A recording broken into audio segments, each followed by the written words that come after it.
നമസ്കാരം.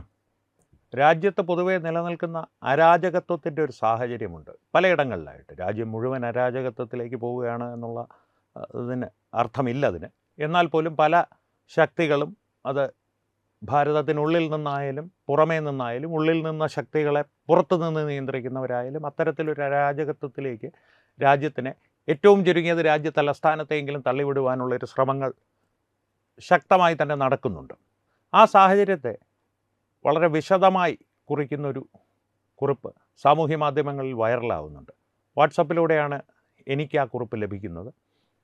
ആ കുറിപ്പിൻ്റെ രചയിതാവിനെ എനിക്ക് പരിചയമില്ല, കാരണം അദ്ദേഹത്തിൻ്റെ പേരതിൽ പരാമർശിക്കുന്നില്ല.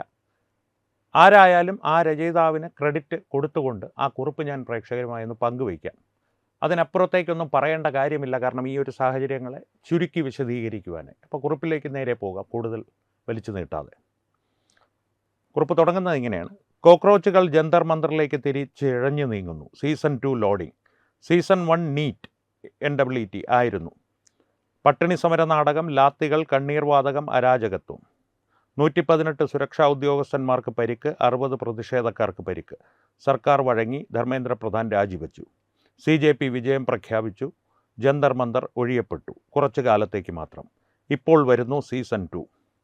ഇത്തവണ CJP ഒരു വിദ്യാർത്ഥി പ്രക്ഷോഭം മാത്രമല്ല, അതൊരു രാഷ്ട്രീയ നാടകമാണ്, ഒരു അരാജക മുന്നണി. ഇപ്പോഴും നിലനിൽക്കുന്ന ചോദ്യങ്ങൾ: വിദേശ നിർദ്ദേശങ്ങൾ എവിടുന്ന്? ഫണ്ടിങ് എവിടുന്ന്? അനധികൃത പ്രതിഷേധക്കാർ എവിടുന്ന്? ഇത്രയുമാണ് അതിൻ്റെ ഒരു തുടക്കം. ആ തുടക്കത്തിന് ശേഷം ഈ കുറിപ്പ് കുറച്ചും കൂടി ഒരു ഗൗരവമേറിയ വിഷയങ്ങളിലേക്ക് കടക്കുന്നു.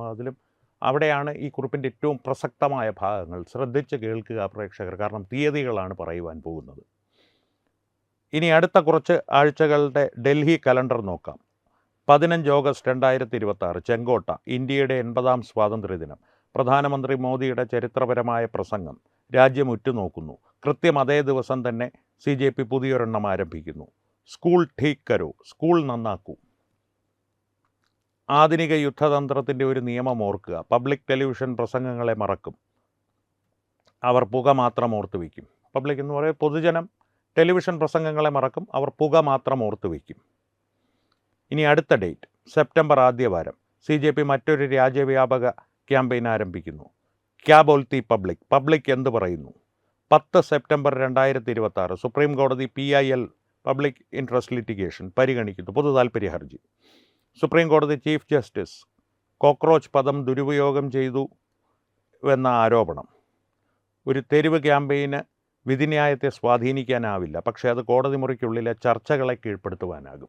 ഒരു തെരുവ് ക്യാമ്പയിന് നമ്മുടെ സാധാരണ നമ്മുടെയൊക്കെ ധാരണയനുസരിച്ച് ഒരു കോടതിക്കുള്ളിലെ വിധിന്യായങ്ങളെ സ്വാധീനിക്കാൻ കഴിയാൻ പാടില്ല. പക്ഷേ അത് വാദപ്രതിവാദങ്ങളെ തീർച്ചയായും സ്വാധീനിക്കും. കാരണം പലപ്പോഴും ഈ തെരുവ് ക്യാമ്പയിൻ കോടതിക്കുള്ളിൽ പരാമർശിക്കപ്പെടുന്ന സാഹചര്യങ്ങൾ ഉണ്ടായിട്ടുണ്ട്. ഏറ്റവും ചുരുങ്ങിയത് കപിൽ സിബലിനെ പോലെ ഈ അധികം എത്തിക്സും നീതിശാസ്ത്രമൊന്നും ധർമ്മശാസ്ത്രമൊന്നും പിന്തുടരാത്ത ആളുകളെങ്കിലും അത്തരത്തിലുള്ള പ്രയോഗങ്ങൾ എടുത്തുപയോഗിക്കുക സാധാരണമാണ്, സർവ്വസാധാരണമാണ് സുപ്രീം കോടതിക്കുള്ളിൽ പോലും. അതുകൊണ്ടാണ് അത് എടുത്ത് പറഞ്ഞിരിക്കുന്നത്. വളരെ സത്യസന്ധമായൊരു കാര്യമാണ്, വസ്തുതാപരമായൊരു കാര്യമാണ്. തുടർന്ന് കാര്യം രസകരമാക്കുന്ന ഒരു തീയതി വരുന്നു. 12, 13 സെപ്റ്റംബർ 2 തീയതികൾ. ബ്രിക്സ് ഉച്ചകോടി ന്യൂഡൽഹി. ഇതിൻ്റെ പശ്ചാത്തലം വിപുലമായി കാണുക. August 11 RBI governor Sanjay Malhotra വെളിപ്പെടുത്തി ബ്രിക്സ് രാജ്യങ്ങൾ വേഗത്തിലുള്ള പണമടയ്ക്കൽ സംവിധാനങ്ങളും CBDCയും ബന്ധിപ്പിക്കുന്നതിനെക്കുറിച്ച് ചർച്ച ചെയ്യുന്നു. സ്വിഫ്റ്റിനൊരു ബദൽ. ബ്രിക്സ് പേയ്മെൻറ്റ് ഘടന എന്നതൊരു അധികാര ഘടനയാണ്. ഇനി സെപ്റ്റംബർ സങ്കല്പിക്കുക. ഇതൊരു ഭീഷണി സാഹചര്യമാണ്, ത്രെറ്റ് സെനേറിയോ.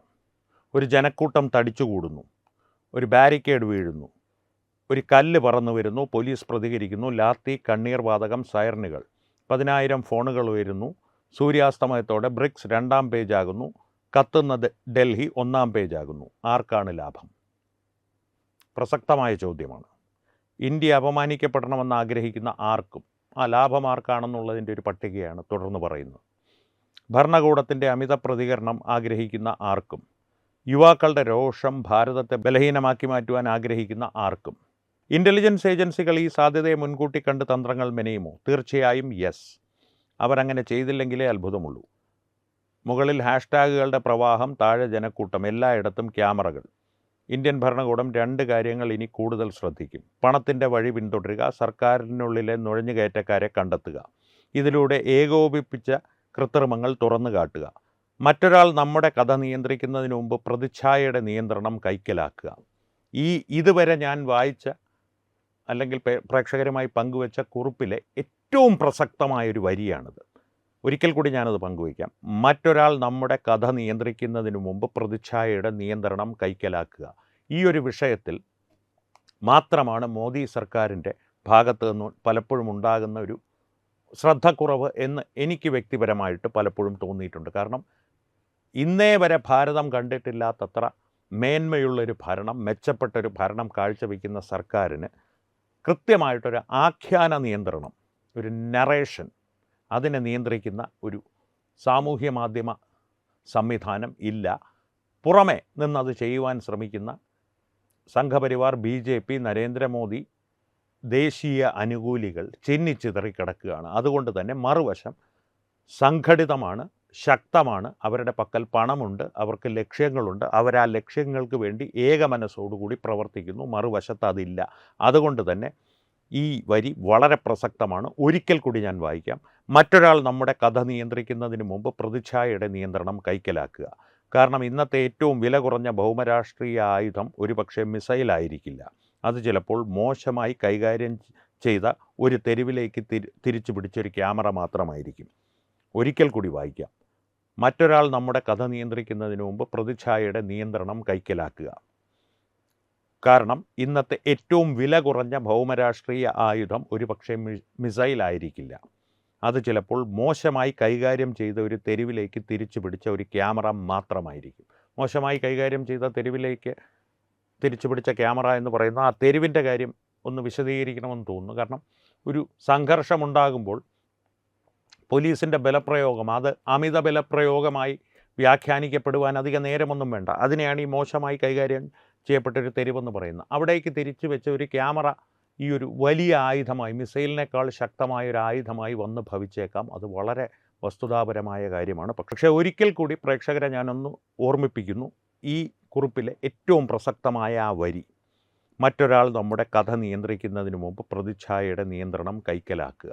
ഏറ്റവും സമർത്ഥരായ ഭരണാധികാരികളാണ് നമുക്കുള്ളത്. BJPക്ക് നേതാക്കളുടെ കാര്യത്തിൽ യാതൊരു ക്ഷാമവുമില്ല. അവരുടെ കാര്യക്ഷമതയിൽ യാതൊരു സംശയവും നമുക്കുണ്ടാവേണ്ട കാര്യമില്ല. ഏറ്റവും ചുരുങ്ങിയത് ദേശീയതയോടടുത്ത് നിൽക്കുന്ന ആളുകൾക്കെങ്കിലും. പക്ഷേ ആഖ്യാന നിയന്ത്രണത്തിൻ്റെ കാര്യത്തിൽ ഇനിയും സർക്കാരാണെങ്കിലും BJPയുടെ IT സെല്ലാണെങ്കിലും BJP അനുഭാവികളാണെങ്കിലും RSSകാരാണെങ്കിലും ദേശീയതയോടടുത്ത് നിൽക്കുന്ന സാധാരണക്കാരാണെങ്കിലും ഏറെ ദൂരം മുന്നോട്ട് പോകുവാനുണ്ട്. കാരണം നമ്മുടെ കഥ പലപ്പോഴും നിയന്ത്രിക്കുന്നത് മറ്റുള്ളവരാണ്. നമ്മുടെ പ്രതിച്ഛായയെ നാം സ്വന്തമാക്കിയില്ലെങ്കിൽ അതിനിയും തുടരുക തന്നെ ചെയ്യും. അത് രാജ്യത്തിന് ദോഷകരമായി വന്ന് ഭവിക്കുക തന്നെ ചെയ്യും.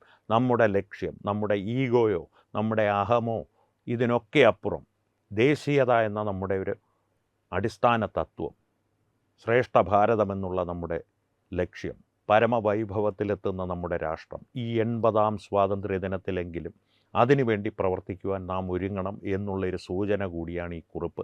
അതുകൊണ്ടാണ് ഈ കുറിപ്പ് മുഴുവനായി പ്രേക്ഷകരുമായി ഞാൻ പങ്കുവച്ചത്. ഈ കുറിപ്പിനെ സംബന്ധിച്ചുള്ള പ്രേക്ഷകരുടെ അഭിപ്രായങ്ങൾ തീർച്ചയായും കമൻറ്റുകളിലൂടെ ഞങ്ങളുമായി പങ്കുവയ്ക്കുക. ഒപ്പം വീഡിയോ ലൈക്ക് ചെയ്യുക, പരമാവധി ആളുകളിലേക്ക് ഈ വീഡിയോ എത്തുവാനായി ഷെയർ ചെയ്യുക. ഏറ്റവും പ്രധാനപ്പെട്ട കാര്യം, തത്വമയി ന്യൂസിൻ്റെ യൂട്യൂബ് ചാനൽ നിങ്ങൾ ഇതുവരെ സബ്സ്ക്രൈബ് ചെയ്തിട്ടില്ലെങ്കിൽ തീർച്ചയായും സബ്സ്ക്രൈബ് ചെയ്തിട്ടുണ്ടെന്ന് ഉറപ്പുവരുത്തുക. അപ്പോൾ ഈ വിഷയത്തിലും മറ്റു വിഷയങ്ങളിലും സംവാദങ്ങൾ തുടരട്ടെ. വീണ്ടും കാണാം. നന്ദി, നമസ്കാരം. HIV അണുബാധ സന്തോഷപൂർണ്ണമായ ഒരു ജീവിതത്തിന് തടസ്സമല്ല. HIV അണുബാധയ്ക്ക് ഫലപ്രദമായ ചികിത്സ ഇന്ന് ലഭ്യമാണ്. ഇതിന് യഥാസമയം അണുബാധ കണ്ടെത്തുന്നതും കാലേക്കൂട്ടി ചികിത്സ നടത്തേണ്ടതും അത്യാവശ്യമാണ്. സൗജന്യമായ ചികിത്സയും മാർഗനിർദ്ദേശങ്ങളും സർക്കാർ ആശുപത്രികളിലെ ART അഥവാ ഉഷസ് കേന്ദ്രങ്ങളിൽ ലഭ്യമാണ്. ആരോഗ്യ സംരക്ഷണം ഓരോരുത്തരുടെയും ഉത്തരവാദിത്തമാണ്.